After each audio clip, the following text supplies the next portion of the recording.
All right. So thanks so much. I know we've been trying to do this and putting it off, and you've been real busy, but I appreciate you squeezing me in because you're probably busier now than before this all started, jumping on the podcast with me.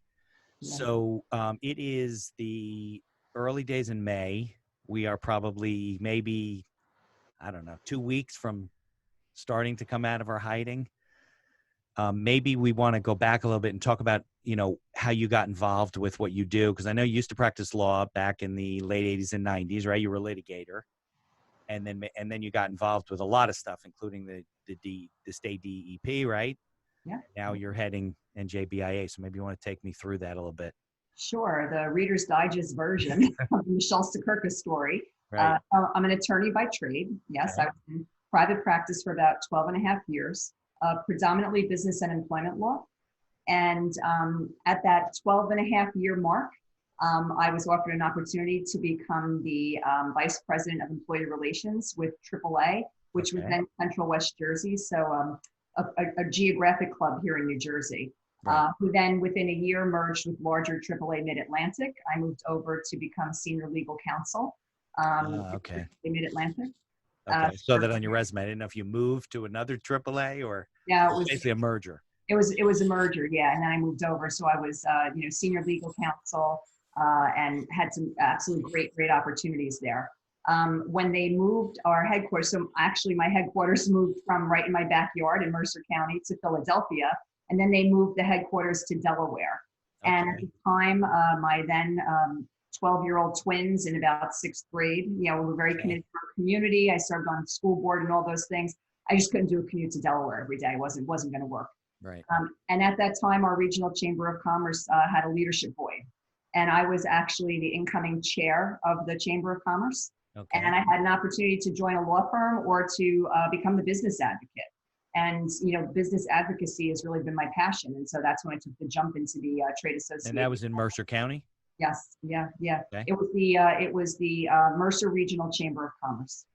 Okay. Which now today is merged into the Princeton Mercer Regional Chamber of Commerce. So, but that's the whole county? It is broader than a county. It's regional. Yeah. Oh, So okay. it extends over into Middlesex and a little bit into Burlington. And yeah. Got it. Okay. And so after 6.5 years there, we, at the time, interesting, we were seeing the outmigration in New Jersey business, Right. leaving New Jersey as well as money. That was significant concern to us. And we said, if the right person stands himself up for governor, it's important for us to get on that bandwagon, a pro-business candidate. That Right. candidate was Chris Christie. Right. And I got involved in his policy, served on policy committees during his campaign. Obviously, you know how that story ends. He got elected, served Right. 2 terms, and I joined his administration. I was at DEP. My first position at DEP was the Assistant Commissioner for Economic Growth and Green Energy. And then I was the Assistant Commissioner for Water Resource Management. In my last almost 2 years, I was Deputy Commissioner, so number 2 at DEP. And you didn't really have much of an environmental background, did you? I mean, No, I was, and that's why my role there, the policy position that I was serving during that time was the responsible red tape position. So it was basically, how do we cut regulatory red tape and bureaucracy in a responsible manner? And so I literally was the voice for business at DEP, ensuring that responsible projects could get a pathway to being completed. got it. Right. Because environmental issues are often a obstacle. I work in a lot of commercial jobs and it's often a problem. People don't understand wetlands and all this different stuff that occur on a property that really is not something you did necessarily. It's just something that developed. But what we understand is, so my position was all about sustainability. And we know sustainability is the equitable balance of economy, environment, and people. And Right. that's exactly the role I served there. And then as deputy commissioner, I oversaw about 12 post-Sandy programs. So I lived through Sandy Right. at DEP. That was an extraordinary time. I thought I'd seen it all living through Sandy, and then look at where we are today. I know. It's like, yeah. If you think that's the craziest time in your life, looking back, and then this happens. Exactly. I mean, I can't even imagine. Okay, so then when did you join Mhm. NJBIA? Yeah, so after 4.5 years in the administration, so I came to BIA at the tail end, last quarter of 2014. So I'm actually there 5.5 years, which is extraordinary. I can't believe how fast the time has gone. Sure. And I think NJBIA is the largest, right, business and industry association in the state, or Yeah, actually in the country is it by in the member-wise. country? Yeah, representing businesses, not individuals. We represent a whole company. So yes, absolutely. Got it. Okay. So yeah, so your members are companies. Correct. The only individuals who are members are people that are one person companies, really, right? Oh yeah, I mean we have sole proprietors and independent contractors for sure, but we represent those who run the companies. Okay. So why don't we talk about what NJBIA does and what you've been doing? So you said you've 14, so you've been there about 6 years, right? Yeah, yeah. Five October was 5, so 5.5. Yeah. Okay. And what NJBIA does and what you want it to do, and more importantly, like what role is it playing with all this craziness that's going on? Yeah. So in an ordinary world, actually, we're 110 years old, and we were born and bred out of manufacturing. And so Okay. if you go back to Trenton, during an industrializing New Jersey 110 Right. years ago, manufacturing was it. Right. So if you think of the Roebling Steels, right, those are Yeah. the men, because it was men at that time, who actually created the organization. And we were the New Jersey Manufacturing Association in our first instance. Okay. Of course, over the century and decades, we came to represent all business and industry, because New Jersey became all business and industry, and we kept up with that. Right. At the heart of our work is advocacy for Yeah. an affordable and regionally competitive New Jersey, one where we can create jobs every day and sustain businesses and gain financial success for those businesses. And through that, we provide member services in addition to our advocacy. So we have a government affairs team that lobbies, for business in the state. Pretty much, lives at the State House, tracking policy and advancing good policy, and then defending against bad policy and mitigating policy on behalf of business. And then on the member services side, we do a lot with education. So certainly seminars right now, or webinars. We do a lot with workforce development, because it's not only important to sustain jobs, but we need to fill them. And so we, unfortunately, without migration in New Jersey, particularly 18 to 34-year-olds, we have a challenging workforce. And so we play a very, very pivotal role in workforce development as well. So like training people for different industries, or? Yeah, and just advancing the cause as well. What do we need for a good workforce in the state of New Jersey? What are the skill sets of tomorrow? And most importantly, we have a post-secondary education task force, which is a task force comprised of business, academia, nonprofits, students, all across the board, who are talking about a K-16 approach to how do we prepare the next generation workforce. Because usually on any given day, the number one concern in New Jersey business, aside from the cost of doing business, is attracting a workforce at the ready, given the skill sets that we need today. Right. Well, it's a difficult part of the country to live in. I mean, I have 3 kids, and I'm an attorney, small business attorney, basically on my own. I deal with small business owners. This is an expensive part of the country to live in, and a lot of industries and people are going other places because they just can't deal with the cost of living that 100%. to batter them, with housing and I mean everything. It's just nuts.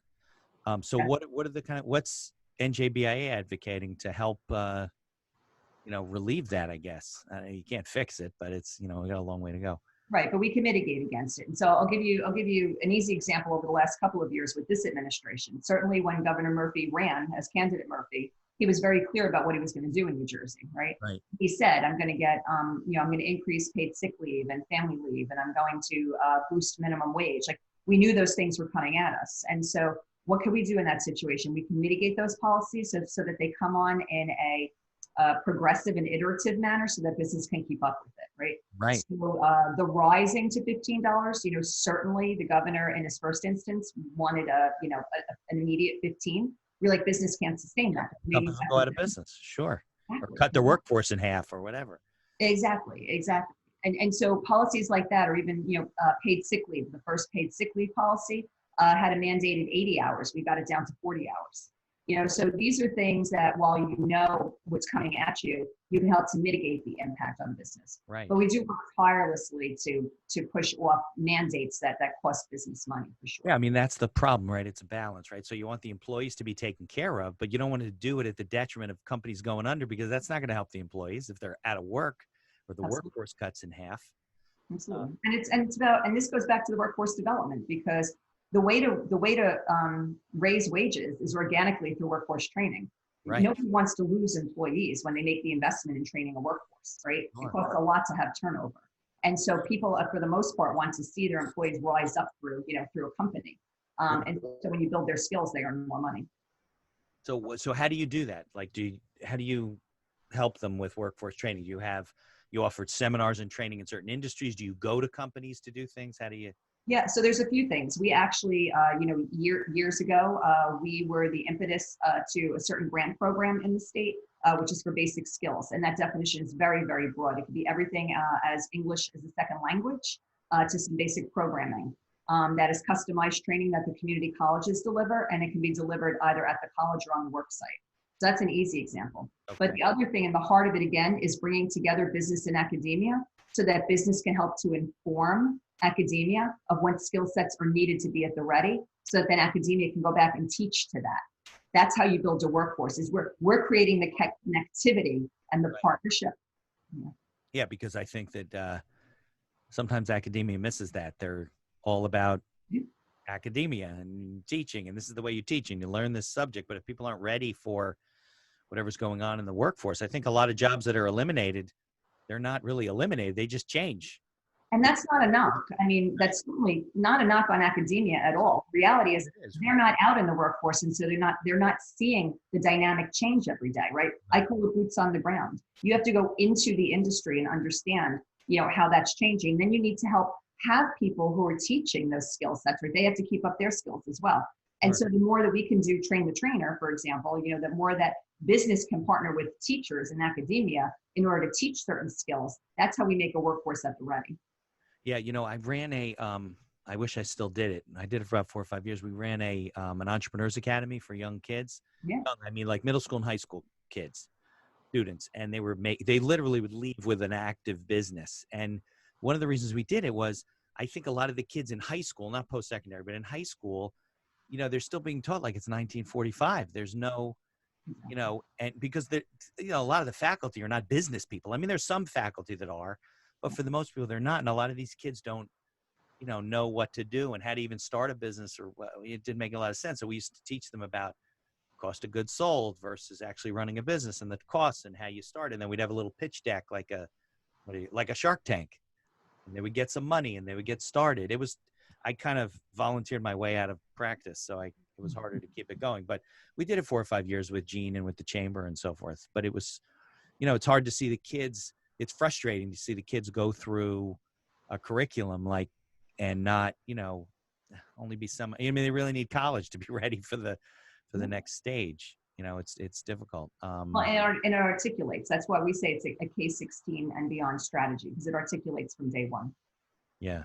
It seems to me, and maybe you have a better handle on this, that a lot of the vocations, let's call them, like plumbing and electricians and things like that, it seems to be like a dying art. We don't have a road to, not every kid should go to college. We don't seem to have much of a road. Is that something I'm missing? And we do have? No, that's exactly. So we have a report out there called the Education Equation, which this task force put together. That's exactly to the point that you're saying. This is not a one size fits all. And candidly, we did not do well by at least one generation, if not 2 decades of students coming up, by saying you must go to college or you won't be successful. Right. Yeah. A lot of kids are not cut out for that, and put on the right pathway.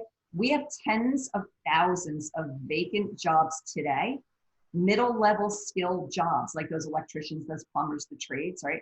Where you can't fill those jobs, and they pay middle income wages where you could afford to live, work, and raise a family in New Jersey. Right, union benefits and all that type of stuff.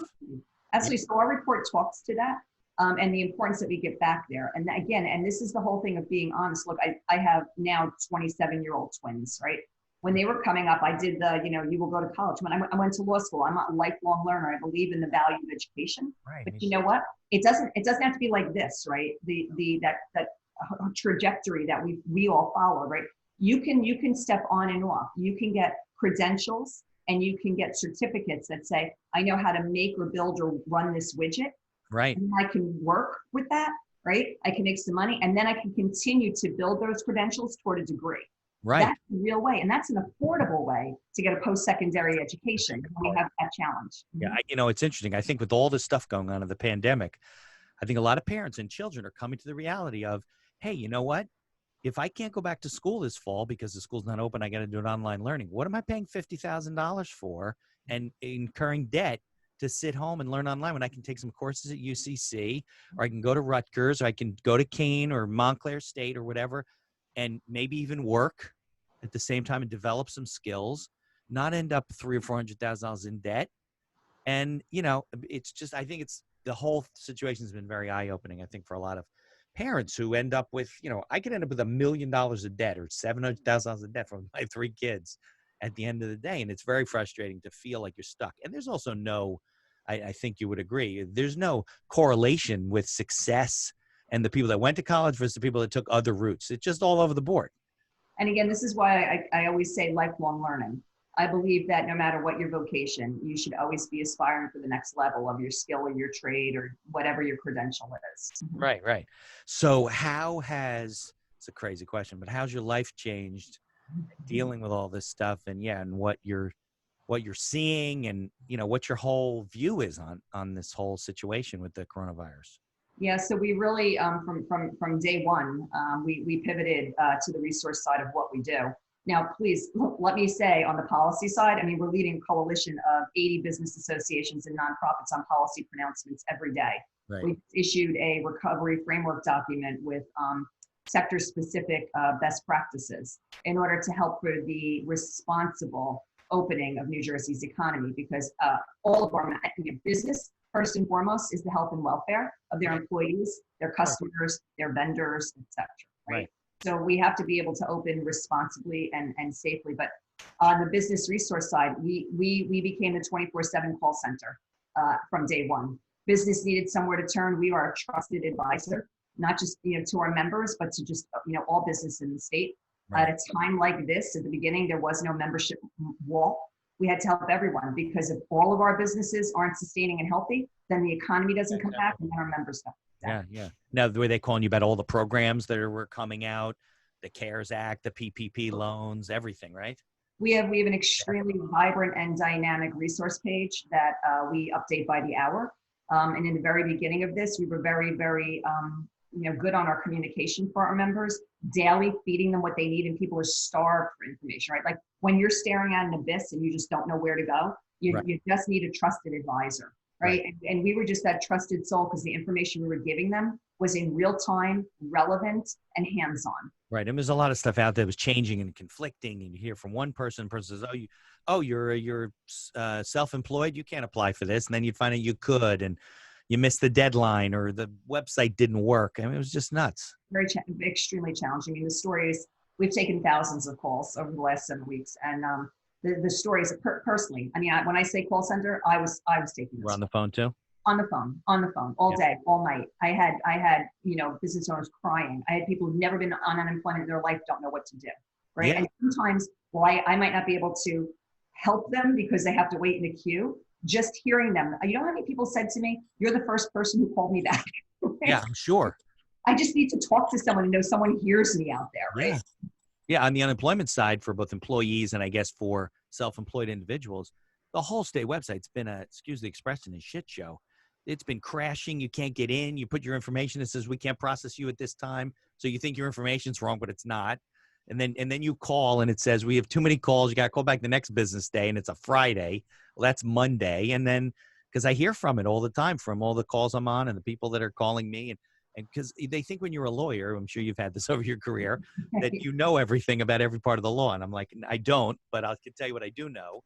And you got to. Yeah, I mean, the challenge was the demand. In all fairness, I have to tell you that the commissioner of the Department of Labor, Commissioner Sarah Angelo, I mean, he's handled this with grace and poise, and he's been extremely transparent about the challenges that they had and tried to manage the expectations. And so we tried to be that liaison, also managing the expectations and saying to folks, look, you're going to have to wait in line. I know it's not the answer you want, but you are going to get 100% of what you are entitled to, so long as you are entitled to it. Right. I've seen that they've changed the windows for people to certify down to 30 minutes because I think they had it in an hour blocks. I guess there was too many people. So they've been trying to push them to the little block so they don't overwhelm the system. 1 million people. Yeah, it's crazy. It's 1 million people pounding on one system, So now here's the tough question, and I wanted to get your opinion on it because I have my own opinions about it. I deal with a lot of small local business owners. I see the economic impact being so much greater than the health impact. And obviously, if we don't manage the health impact well, it'll have more of an economic impact on everybody because then we're back home again. And but I'm concerned about a lot of the local business owners that I work with who are they own a restaurant and they were just paying their bills before. They weren't getting rich, but it was a lifestyle business. They were paying their bills. They were going on vacation with their family. They put their kids through college, but now they couldn't take off for 2 months. Most of us couldn't. Oh, Michele, you can take a 2-month vacation. You're like, I can't do that. So where do you see this going? I'm afraid that a lot of the small business owners, retail shops and restaurants may not open because they can't operate at a 25% or 50% capacity, So we just completed a survey Okay. that we put out last week, and basically, the top line takeaway and observation was that and the good news is over 70% of New Jersey business can come back and operate in a safe manner, meaning they can operate their business with social distancing, CDC guidance, things like that. Without cutting their business, like they can do it. Right. But the challenge is, more than not 50% capacity to open, it doesn't work for them. Can't operate, right? They can't meet their expenses. There's not enough revenue. And Right. for many, they said it would take them up to a year in order to get back to equilibrium. And I'm afraid of how many we'll lose as a result of that. Yeah, I mean, if you look at a restaurant, if they got a social distance, they can take half as many people, so they have half as much staff. They're buying half as much food, and their expenses, unless the landlord's giving them a break, their expenses probably don't go down that much. Doesn't drop in half. Yeah, now the overhead, and then you have additional costs because now you have to provide personal protective equipment. Right. You probably have to put like markers down and things. You have to buy stuff. You may even have to like make a capital improvement, such as like moving a wall or building a barrier somewhere, right? And these are real expenses. And think about getting your inventory back up, right? If all of a sudden, and that's why you can't flip a switch. We need planning because people need time to get the inventory in place. If everybody makes a demand for one product at one time, Right. the cost of that product's going to be astronomical. So course. business is going to need some startup operating grants. Yeah. For those first couple of weeks while they restaurants, they don't have food left. They can't keep it for 3 months. and alcohol. I mean, that whole thing, absolutely. Yeah. It's craziness. I think that we're going to see a lot of, I hope creative, but I think we're going to see a lot of ripple effects with different industries as it starts to, get open. So I don't know. It's frightening for me. I mean, it's funny at the beginning as a small business attorney, I was like, oh, I'm out of business. And what am I going to do? I mean, I applied for everything too, but I'm almost, it's a lot of pent-up demand. I think as we start to open, a lot of people are going to need legal advice and legal help. And so hopefully that'll, save me, but I wouldn't want to be a restaurateur right now. I'd be very frightened about it, No, it's very difficult. And again, the industries have come up with their best practices on the what and the how, right? So, if you can operate safely, we need to talk about, okay, if you can operate safely and you can follow these guidelines, how long are we going to wait until we enable you to be able to do that? And so, we know it'll be gradual. It's going to be slow. It's going to be conservative. Look, we're the, second most impacted state in the nation. Okay. And that you can't ignore that, right? No. The other piece of this too is not a one size fits all. We should be looking geography, right? We've got our tourism season coming up. Right. How do we get the shore towns to have some semblance of a season so that they can have some income, not be devastated? Yeah. Right. No, I imagine community pools are going to be closed. Camps are going to be closed. I mean, you're going to send your kid to sleepaway camp and stuff them in a cabin for the summer. I can't imagine, even if they're open, that you want to do that. And that's the challenge now.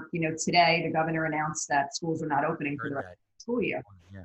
So what that means is if business opens, we still have parents who can't come back to work if they have young children who need childcare. Right. That's real. Yeah. And that is a covered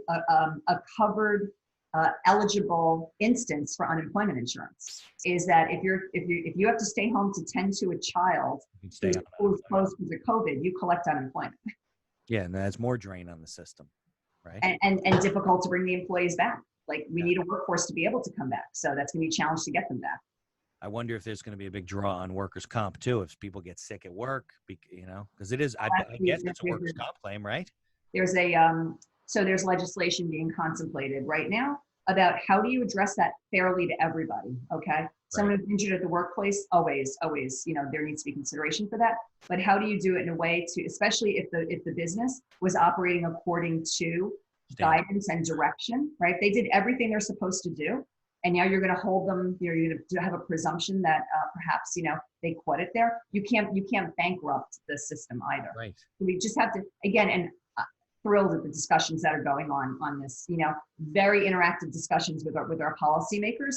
They do understand the unintended consequences of these things. So now, are there discussions, I'm not that the state can afford to do this, but are there discussions about additional funding programs for people like restaurants or like local businesses that need to purchase inventory and to stay open to help them through a 90 to 180 day period?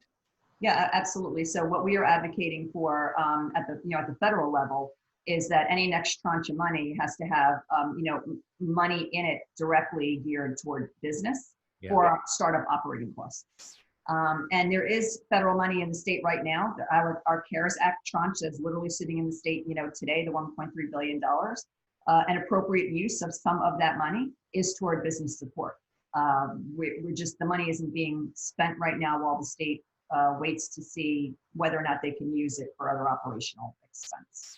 I did not a podcast. I do like a little 15-minute thing on Facebook every Tuesday and Thursday. Well, I'm dropping to Thursdays. Twice a week was too much to think of a topic. But I spoke to a group the other day, and I spoke about it a couple of weeks ago.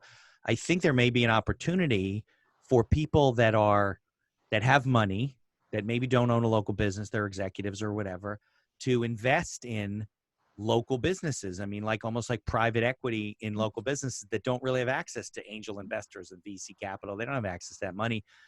But maybe, somebody puts money into the local restaurant, they get a 50% stake, and there's a 5 to 7 year exit strategy when the business now is bankable and has cash flow and can refinance them out.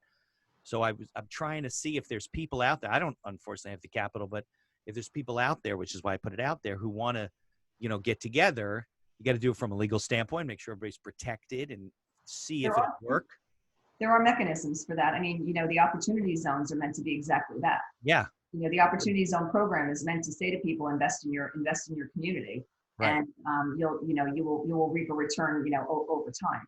Yeah, that was a way for people to attract investors into larger projects. Yeah. And then the other piece too, EDA has some programs out there now for community development funds.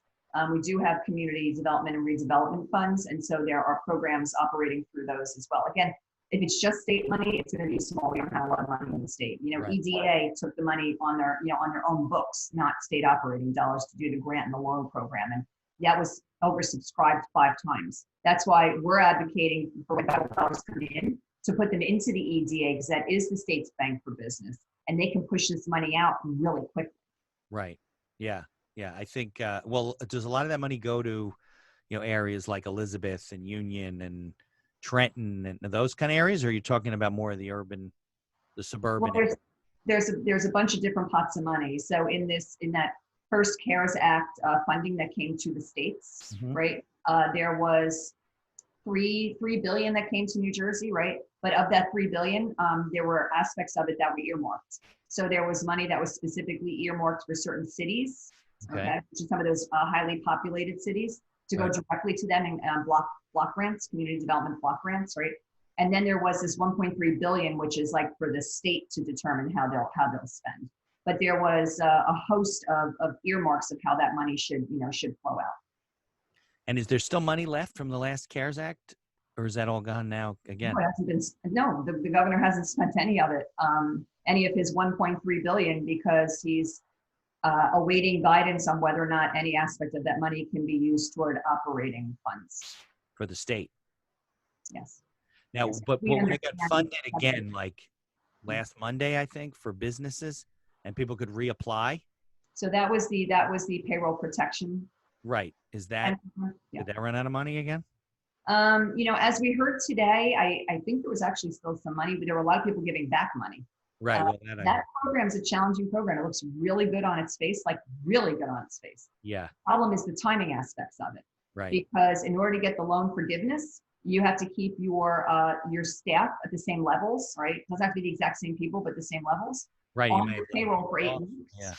And that has to all be before June 30th. Yeah. Business owners told me that they got a problem. They laid off half their staff. They're not going to be able to hire them back right away, you know? And if they right, and the idea of the program was to keep people off of unemployment. So literally, federal government was saying, "I'm going to give you money to pay them, Right. right? Even if you're not operating, so that you can continue to give them benefits, almost like a furlough, like we're going to fund the furlough, right? But the problem is, you use that 8 weeks, and if we're not open in those 8 weeks, or we're only open for half, you've paid them to stay home, and now when you open the doors, you have no money to pay them for when they're actually working, given the current timelines. So that's a problem. So we're advocating for them to change those timelines and for flexibility in the program so that that money can be carried forward, or else we're going to have a lot of people who are going to wind up with a loan that isn't forgivable that they can't afford. And that'll be a travesty. Everything always works in theory. And then it's when you start doing it, the money doesn't come out quick enough, and these people lay off, and they don't think like, well, they're going to have half the staff, and it just never works. I mean, it's too many people with too many opinions, I think. No, and things that look good have unintended consequences. So the additional $600 in unemployment, isn't that, I mean, that's great. You're giving an additional $600, a week to folks on unemployment, recognizing how challenging this time is. The unintended consequence of that? You have people making more on unemployment than they make working. Yeah. Why are they going to go back? I also understand that even if you're working part-time, so you'd get part unemployment, you get the full federal subsidy, right? There's no offset. I think that's correct. They just never thought about it. Again, that's one of those unintended consequences. And then you have an employer who wants to do what's best for their employees. And they literally are sitting there grappling going, why would I open and bring them back to pay them less when my staff can make more money over here? It's a very challenging scenario. Yeah, it's true. I don't know if there's any good answers, but I guess we'll have to see how that plays out. I also don't know anybody who got the 600 yet. Yeah. I guess some people got the 600. I know a lot of people that haven't gotten it. You do? Well, it actually started to flow a few weeks ago for those who are regular unemployment. For the PUA program, which is the Independent Contractors and Sole Proprietors in New Jersey, that program just opened up the end of last week. And they said your first payments would be, this week, and then that $600 will come on the back of that. But again, you'll get everything you're entitled to. It'll just be delayed. Yeah, it's a question of, but luckily, unlike 2008, when the banks were all hiding because they caused all these problems, everyone's been, accommodating. Like your utility companies have been putting things off, and your insurance companies are giving you time, and everybody's kind of working together because we're all in this thing together. The world stopped. How many times have we said, if only the world would stop so that we could plan this, right? The world stopped. Yeah, that wasn't a good thing. You got what you wished for. That's the situation, right? So from a competitive perspective, if you don't kind of jump in and help to row the boat together, right? We're literally all sitting in that boat together. Yeah. So as one of the leaders of the largest business and industry association in the country, where do you see us going from here? Like, it's obviously a new normal, right? But we don't know what that is. What are the changes that you're hearing that are going to happen as to how we deal with, global economies and everything like that? I'm just curious as to what you've heard that's out. Yeah. Well, I first of all, I think that the business model is going to change dramatically. Again, that micro level, that boots on the ground level, business model is going to change.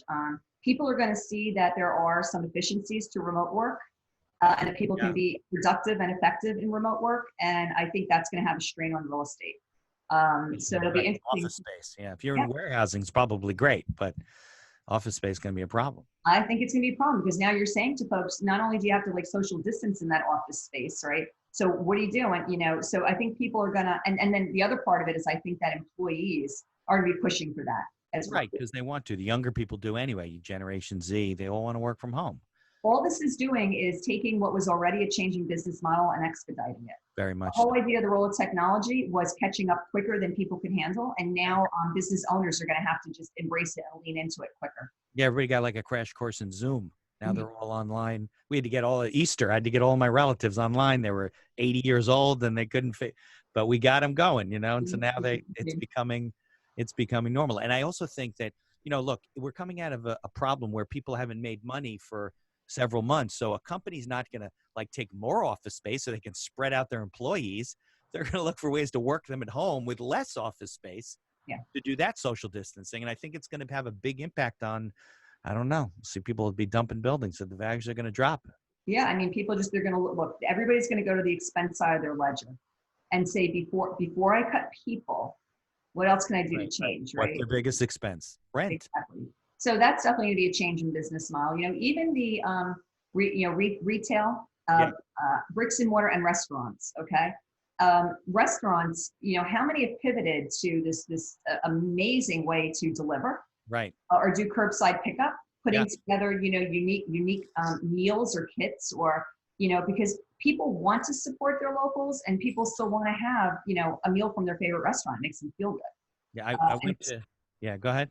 I'm saying, so they're going to continue to do that, Yeah. So maybe if they open 50%, but they keep that curbside delivery pickup going as well, they can hopefully by volume make up. We went so the kids wanted Chinese yesterday. So it's Sunday. So I must have called 4 places, 2 of which I knew were open, but they couldn't even answer the phone, right? Because it's so busy. So we found a place in Scotch Plains that we've been to before. So I go there to get the food. I walk in and their vestibule is like, it's all plasticed off. They got a little slot for you to slide the thing in. They built this big box so they could put the food in, slide it across, and do the whole social. I mean, they were ready for this thing. And then they had a sign said they were giving all their tips to first responders. Nice. On the healthcare. Yeah.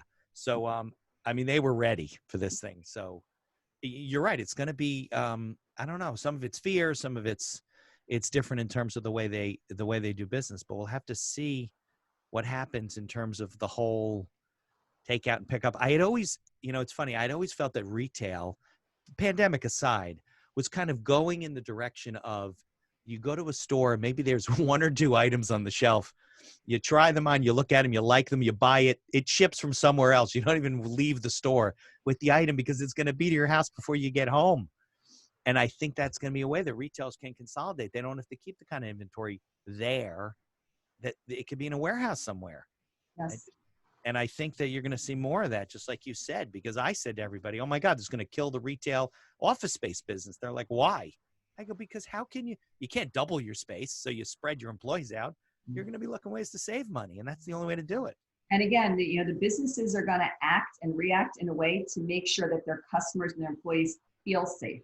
Yeah. People aren't going to show up, right? Build it, they will come. We Right. could say, everything's open tomorrow, but if people don't feel safe and comfortable, they're not going to show up. And so You're going to a football game with 80,000 people? Mm-hmm.